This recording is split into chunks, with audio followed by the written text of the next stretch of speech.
அஸ்ஸலாமு அலைக்கும் வரஹ்மத்துல்லாஹி வபரகாத்துஹு.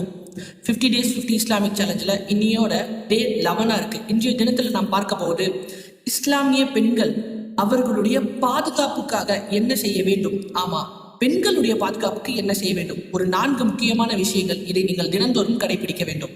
முதலாவதாக, உங்களுடைய ஹிஜாப், நீங்கள் அணியும் புர்காக்கள் மிகவும் எளிமையாக இருக்க வேண்டும். சிகு சிகு என்று இல்லாமல் மிகவும் எளிமையாக இருக்க வேண்டும். உங்களுடைய ஹிஜாப் எந்நேரத்திலும் இருக்க வேண்டும்.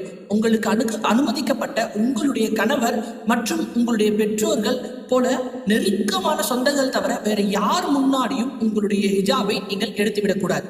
மூன்றாவதாக, நீங்கள் பொறுமையுடன் இருக்க வேண்டும். எந்நேரத்திலும் பொறுமையை இழந்து தன்னுடைய கணவரிடத்திலோ மாமியார் இடத்திலோ அல்லது தன்னுடைய பெற்றோர்கள் இடத்திலோ அல்லது தன்னுடைய குழந்தைகள் இடத்திலோ பேசிட்டு கூடாது. ஏனென்று சொன்னால், ஒரு பெண் ஒரு குடும்பத்தை கட்டமைக்கிறாள்.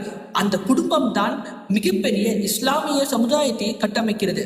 ஆக ஒரு பெரிய சமுதாயம் கட்டமைப்பதற்கு ஒரு பெண் தான் காரணமாக இருக்கிறாள். எனவே அந்த பெண் பொறுமையுடன் இருக்க வேண்டும். நான்காவதாக, துஆவால் வீட்டை பாதுகாக்க வேண்டும், தன்னையும் பாதுகாத்துக் கொள்ள வேண்டும். துஆ செய்ய வேண்டும். இந்த சமுதாயம் தன்னுடைய வீடு, தன்னுடைய குழந்தைகள் மற்றும் தனக்காகவும் சேர்த்து துஆ கேட்க வேண்டும். ஆக இந்த 4 விஷயங்கள் இருந்தால் பெண்களுக்கும் பாதுகாப்பு, இந்த சமுதாயத்திற்கும் பாதுகாப்பு. ஆக இந்த வீடியோ பார்க்கும் அனைத்து பெண்களும் இதை மற்றவர்களுக்கும் தெரியப்படுத்துங்கள். நீங்களும் இன்னையிலிருந்து இதை கடைபிடியுங்கள். கடைபிடித்துக் கொண்டுதான் இருந்தால் இதை விட்டுவிடாமல் தொடர்படியாக செய்யுங்கள். இன்ஷா அல்லாஹ் அடுத்த எபிசோடில் சந்திக்கலாம். அஸ்ஸலாமு அலைக்கும் வரஹ்மத்துல்லாஹி வபரகாத்துஹு.